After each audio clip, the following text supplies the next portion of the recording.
ఆ రోజు రాత్రి 11:47. ఇంట్లో అందరూ నిద్రపోతున్నారు. కానీ అనన్య మాత్రం కిచెన్‌లో నిలబడి ఉంది. సింక్‌లో 2 ప్లేట్లున్నాయి.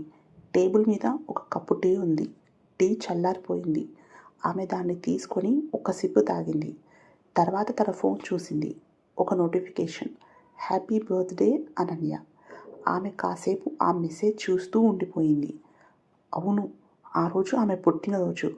ఉదయం నుంచి అందరి కోసం పనులు చేసింది. పిల్లల్ని స్కూల్‌కి పంపించింది. భర్తకి లంచ్ చేసింది.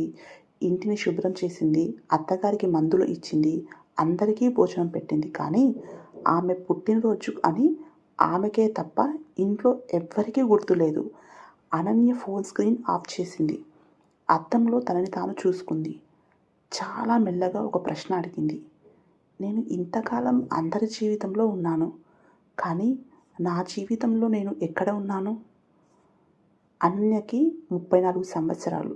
పెళ్ళికి ముందు ఆమె చాలా ఉత్సాహంగా ఉండేది. చదువుకుంది. ఒక మంచి ఉద్యోగం చేయాలని కలలు కనేది. తనకు నచ్చిన దుస్తులు వేసుకునేది. స్నేహితులతో బయటకు వెళ్ళేది. ఆమె దగ్గర ఒక చిన్న నోట్బుక్ ఉండేది. అందులో తన కలలన్నీ రాసుకునేది.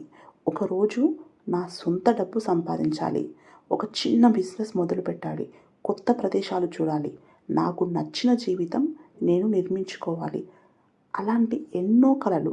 కానీ పెళ్ళి తర్వాత ఆ నోట్బుక్ నెమ్మదిగా ఒక కబోర్డ్లోకి వెళ్ళిపోయింది. మొదట కొంతకాలం తర్వాత చూద్దాం. తర్వాత పిల్లలు కొంచెం పెద్దవాళ్ళు అయ్యాక.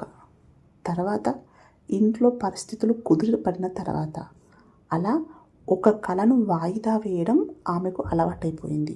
ఒకరోజు ఆమె పాత కాలేజ్ ఫ్రెండ్ మాధవి ఫోన్ చేసింది. అనన్య, ఎలా ఉన్నావు? బాగున్నాను. నీకు గుర్తుందా, మనం ఒకప్పుడు కలిసి బిజినెస్ గురించి మాట్లాడుకునే వాళ్ళం అని అంది మాధవి. అనన్య నవ్వింది. అవును, గుర్తుంది అంది. నేను ఒక చిన్న ఆన్లైన్ బిజినెస్ మొదలుపెట్టాను. నువ్వు కూడా చేయొచ్చు. నీకు మంచి క్రియేటివిటీ ఉంది అని అంది మాధవి. అనన్య కాసేపు మౌనంగా ఉంది. ఆమెకి ఆ మాట వినగానే లోపల ఎక్కడో ఒక మూలలో పాత అనన్య మళ్ళీ లేచినట్టు అనిపించింది. నేను కూడా ప్రయత్నించాలనుకుంటున్నాను అంది అనాలోచనగా. కానీ ఫోన్ పెట్టిన వెంటనే కిచెన్లోంచి పిలుపు వచ్చింది. అనన్య, భోజనం అయ్యిందా అంటూ. ఆమె ఫోన్ పక్కన పెట్టింది. వస్తున్నాను. ఆ రాత్రి బిజినెస్ గురించి ఆలోచించింది. మరుసటి రోజు మొదలు పెడదామని అనుకుంది. మరుసటి రోజు వచ్చింది. కానీ పిల్లల స్కూల్ పని, ఇంటి పని, మార్కెట్, మందులు, వంట. మళ్ళీ రాత్రి రేపు మొదలు పెడతాను అని అనుకుంది. అది కూడా జరగలేదు. ఒక వారం తర్వాత మాధవి మళ్ళీ అడిగింది. ఏమైంది, మొదలు పెట్టావా? అనన్య నవ్వుతూ, ఇంకా లేదు, టైం దొరకలేదు అంది. మాధవి ఒక మాట మాత్రమే చెప్పింది. టైం దొరకదు అనన్య, మనమే చేసుకోవాలి. ఆ మాట ఆమె మనసులో నిలిచిపోయింది. కానీ అప్పటికీ ఆమె దాని అర్థాన్ని పూర్తిగా అర్థం చేసుకోలేదు. కొన్ని రోజుల తర్వాత అనన్య పుట్టినరోజు వచ్చింది. ఉదయం లేచిన వెంటనే పిల్లల కోసం బ్రేక్ఫాస్ట్, భర్తకి లంచ్, ఇంటిని సర్దడం, అత్తగారికి మందులు. మధ్యాహ్నం వరకు ఒక్క నిమిషం కూడా ఖాళీ లేదు. మధ్యాహ్నం ఆమె ఫోన్ చూసింది. కొంతమంది బర్త్డే విషెస్ పంపారు. మాధవి కూడా పంపింది. ఈరోజైనా నీకోసం ఏదైనా చెయ్యి. అనన్య నవ్వుకుంది. నేనేం చేయాలి అని తనలో తానే అనుకుంది. సాయంత్రం కుటుంబం అంతా బయటకు వెళ్ళింది. పిల్లలు తమకి కావలసినవి అడిగారు. భర్త తన పని గురించి మాట్లాడుతున్నాడు. అత్తగారు ఇంటి గురించి మాట్లాడుతున్నారు. అందరూ తమ తమ విషయాల్లో బిజీగా ఉన్నారు. అనన్య మాత్రం కారులో కిటికీ బయట చూస్తూ ఉంది. ఆమెకి ఒక్కసారిగా ఒక పాత జ్ఞాపకం వచ్చింది. పెళ్ళికి ముందు తన పుట్టినరోజున ఆమె ఒంటరిగా ఒక చిన్న కేక్ కొనుక్కొని స్నేహితులతో కలిసి నవ్వుతూ గడిపింది.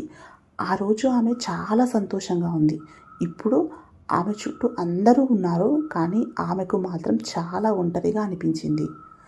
రాత్రి 11:47కి అందరూ నిద్రపోయారు. అనన్య కిచెన్లో నిలబడి ఉంది. చల్లారిపోయిన టీ, ఖాళీగా ఉన్న ఇల్లు. ఆమె అద్దంలో తనని తాను చూసుకుంది. అప్పుడు తనకి ఒక విషయం అర్థమైంది. ఎవ్వరూ తనని ఆపలేదు. తన కలలను తానే వాయిదా వేసుకుంది.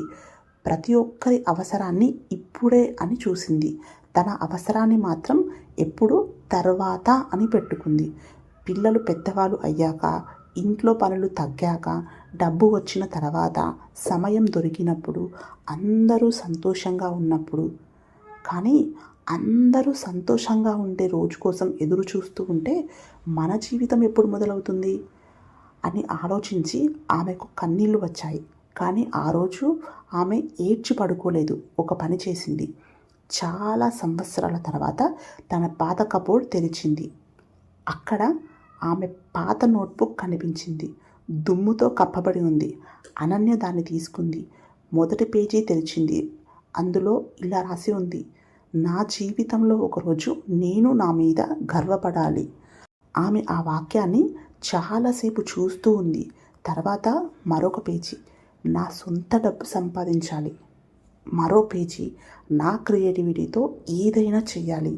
మరో పేజీ, నాకు నచ్చిన జీవితం నేను నిర్మించుకోవాలి. ఆమె నవ్వింది. చాలా సంవత్సరాల తర్వాత ఆమె తనని తాను గుర్తుపట్టినట్టుగా అనిపించింది. ఆ రాత్రి ఆమె నోట్బుక్ చివరి పేజీలో ఒక కొత్త వాక్యం రాసింది: ఇకపై నా జీవితాన్ని తరువాత అని వాయిదా వేయను. మరుసటి రోజు ఉదయం ఏమీ అద్భుతంగా మారలేదు. ఇంట్లో పనులు అలాగే ఉన్నాయి, పిల్లలు అలాగే ఉన్నారు, బాధ్యతలు అలాగే ఉన్నాయి. కానీ అనన్యలో ఒక చిన్న మార్పు వచ్చింది. ఉదయం పనులు పూర్తి చేసిన తర్వాత ఆమె 30 నిమిషాలు తన కోసం పెట్టుకుంది. మొదటి రోజు ఏమీ చేయలేకపోయింది, కేవలం కూర్చుంది. రెండో రోజు తనకి నచ్చిన విషయం గురించి చదివింది. మూడో రోజు ఒక కొత్త స్కిల్ నేర్చుకోవడం మొదలుపెట్టింది. నాలుగో రోజు ఒక చిన్న పని చేసింది. ఐదో రోజు మళ్ళీ చేసింది. కొన్నిసార్లు పిల్లలు పిలిచారు, కొన్నిసార్లు ఇంట్లో పని వచ్చింది, కొన్నిసార్లు ఆమెకి కూడా ఇది ఎందుకు చేస్తున్నాను అనిపించింది. కానీ ఈసారి ఆమె ఆపలేదు. ఎందుకంటే ఆమెకి ఇప్పుడు అర్థమైంది, పెద్ద మార్పులు ఒక్క రోజులో రావు, రోజు వేసే చిన్ని చిన్ని అడుగులే జీవితాన్ని మార్చుతాయి అని. 3 నెలలు గడిచాయి. అనన్య ఒక్కసారిగా పెద్ద విజయాన్ని సాధించలేదు. కానీ ఆమె ఇప్పుడు తన మీద నమ్మకం పెట్టుకోవడం మొదలుపెట్టింది. ఆమె నేర్చుకున్న స్కిల్తో చిన్నగా సంపాదించడం మొదలుపెట్టింది. మొదటి పేమెంట్ వచ్చిన రోజు ఆమె చాలాసేపు ఆ స్క్రీన్ని చూస్తూ ఉంది. ఆ డబ్బు పెద్దది కాదు, కానీ ఆమె కళ్ళల్లో మాత్రం ఆనందం చాలా ఉంది. ఎందుకంటే ఆ డబ్బు విలువ దాని మొత్తంలో లేదు, నేను చెయ్యగలను అనే నమ్మకంలో ఉంది. ఆమె ఆ రోజు తన కోసం ఒక చిన్న గిఫ్ట్ కొనుక్కుంది. చాలా ఖరీదైంది కాదు, ఒక చిన్న నోట్బుక్. దాని మొదటి పేజీలో ఇలా రాసింది: ఇది నా రెండో జీవితం కాదు, ఇదే నా జీవితం. ఇందులో నేను ఉన్నాను. మనలో చాలామంది మహిళలు ఇలాగే ఉంటాం. కుటుంబం కోసం, పిల్లల కోసం, భర్త కోసం, తల్లిదండ్రుల కోసం, అందరి కోసం సమయం కేటాయిస్తాం. ఎవరికి ఏం కావాలో గుర్తుపెట్టుకుంటాం, కానీ మనకి ఏం కావాలో మాత్రం మర్చిపోతాం. మన కలలను చిన్నవిగా చూస్తాం, మన కోరికలను వాయిదా వేస్తాం, మన కోసం సమయం కేటాయించడానికి కూడా గిల్టీగా ఫీల్ అవుతాం. కానీ ఒక్క విషయం గుర్తుంచుకోండి, మీకోసం 1 గంట కేటాయించడం సెల్ఫిష్ కాదు, మీ కలను కొనసాగించడం సెల్ఫిష్ కాదు, మీకు నచ్చిన పని చేయడం సెల్ఫిష్ కాదు. మీరు కూడా ఈ జీవితంలో ఒక ముఖ్యమైన వ్యక్తి. మీ పిల్లలకు, మీ కుటుంబానికి, మీ చుట్టూ ఉన్న వాళ్ళకి మీరు బలంగా ఉండాలి అంటే ముందుగా మీలో మీరు బలంగా ఉండాలి. అందుకే ఈరోజు ఒక చిన్న పని చేయండి. ఎప్పటి నుంచో చేయాలి అనుకుంటున్న ఒక పని గుర్తు తెచ్చుకోండి. అది బిజినెస్ కావచ్చు, ఒక స్కిల్ కావచ్చు, చదువు కావచ్చు, మీ ఆరోగ్యం గురించి కావచ్చు, ఒక హాబీ కావచ్చు, లేదా మీకోసం కొంత సమయం కావచ్చు. ఏదైనా సరే ఈరోజు దాన్ని రేపుగా వాయిదా వేయకండి. ఒక్క 20 నిమిషాలు కేటాయించండి. ఎందుకంటే ఒక్క రోజులో జీవితం మారకపోవచ్చు, కానీ ఒక్కరోజు తీసుకున్న చిన్న నిర్ణయం మీ జీవితాన్ని మార్చే మొదటి అడుగు మాత్రం తప్పకుండా అవుతుంది. అనన్యలా మీరు కూడా ఒకరోజు అద్దంలో మిమ్మల్ని మీరు చూసుకొని, నేను అందరి కోసం బ్రతికాను, కానీ ఇప్పుడు నా కోసం కూడా బ్రతకడం నేర్చుకున్నాను అని గర్వంగా చెప్పగలగాలి. మీ జీవితం కేవలం ఇతరుల కోసం కాదు, అందులో మీకు ఒక స్థానం ఉంది.